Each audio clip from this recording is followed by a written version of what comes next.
Mornings Yoga. Today is the final episode in our 4-part mini-series called 4 Poses.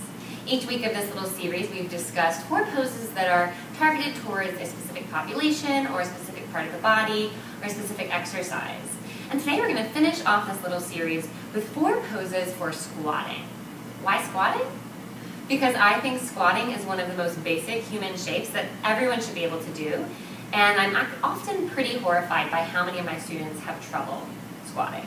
I know it comes from sitting all day, from tight hip flexors, from tight ankles, tight calves, tight posterior chains in general, but it's not okay.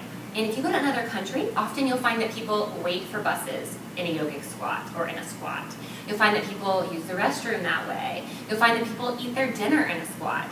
So other places do not have as much trouble as we do squatting. And I think a lot of it has to do with our sedentary lifestyle, sitting at our computers all day. But I still don't think that's an excuse. I think we should all be able to squat. We should make it a priority. For those of you who might be CrossFitters or who might already do a lot of squatting in your workout routine or your weightlifting, you'll find that this might be a little bit easier for you or it might be harder for you. But I think no matter what, these 4 poses will be really helpful and really beneficial for anyone and everyone who wants to get a little bit better at squatting. Okay, so first I'm going to show you just the basic yogic squat. You probably are familiar with this already. This is the pose I'm talking about where lots of other people in other countries sit this way. So, yogic squat. You want your feet kind of wide, but mat width apart, hip width apart, maybe a little wider. Heels in, toes out. And you sink down into the hips.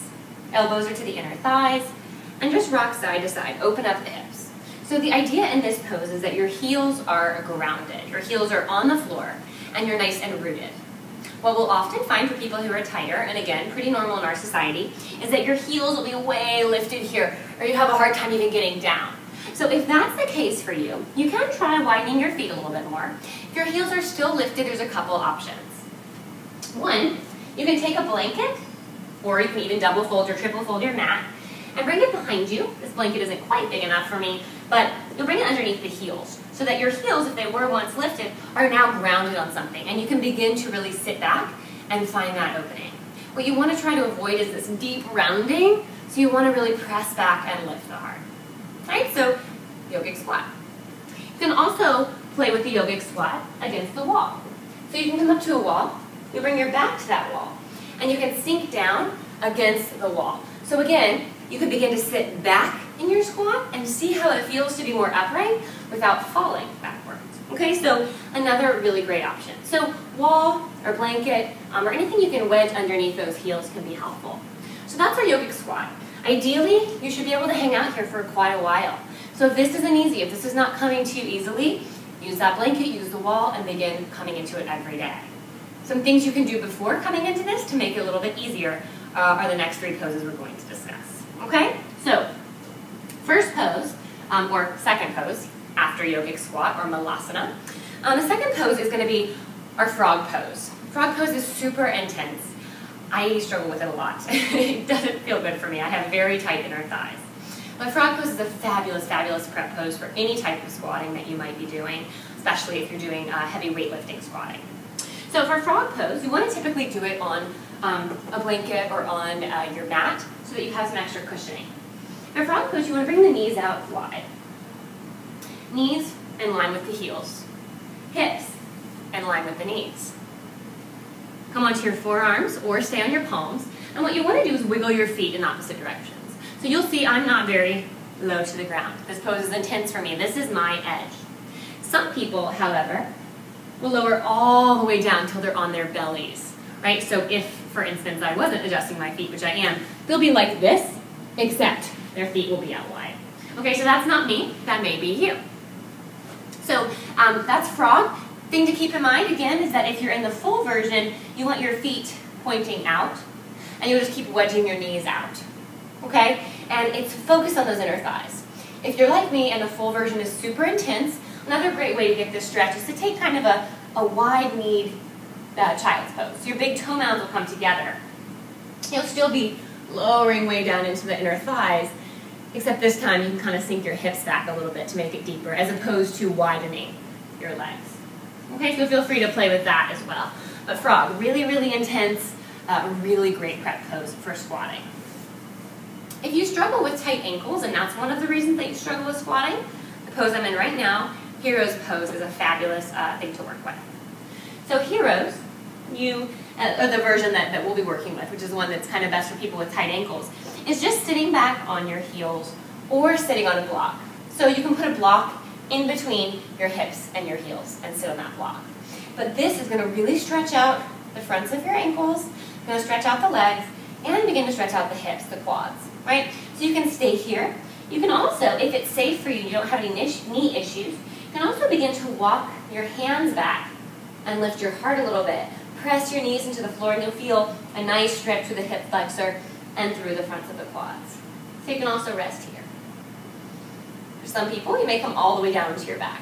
That's a different story, and if that's the case, you probably don't have super tight ankles. Typically, people who come all the way down are fairly open in the legs. Okay, so Heroes, really good stretch for the ankles. You can hang out there for a while. You know, my husband will read the newspaper in Heroes in the morning if he's working from home or on the weekends, and that's a really great way for him to stretch out his ankles, and it's really good for him when it comes to squatting. Okay, so far we've got Malasana, our yogic squat. We've got our frog pose. We've got Heroes. Last time I talked a little bit about dragon, or some people call it lizard. It's a low lunge that really gets into the hip flexors, and there's some ways to open up the quads in this pose as well. So for lizard, if you're coming from down dog, you'll step the right foot forward. From here, you'll wiggle that right foot out to the edge of the mat. Bring your hands inside of that foot. You can stay here on the palms with the back knee lifted and rock forward and back to begin to get into that hip. If you want to take it a little deeper or relax into the pose a little longer, you can drop the back knee, uncurl the back toes, and breathe here, or lower onto the forearms, or even bring the forearms to a block if you need a little middle ground. You can stay here. Feels really intense in both hip flexors, right? So the front leg and the back leg, both of them here, I feel them stretching. You can stay here. You can also lift back up, bend into the back knee. In this case, I'll reach back with the opposite hand for the foot. So to demonstrate so that you can see a little bit clearer, reach back with the opposite hand for the foot. And this takes it even further into that front quad, into that front hip flexor. Also a little bit into that ankle as well. You can also play with dropping the front knee out, flexing the foot, and you'll get a deeper opening in that front hip. And this, of course, can happen with that back foot released as well. Forearms on a mat as well. So lots of places to play here and kind of explore those hips. But again, a really great pose for opening up kind of all the sides of the hips, really getting in there and preparing the body for your squat.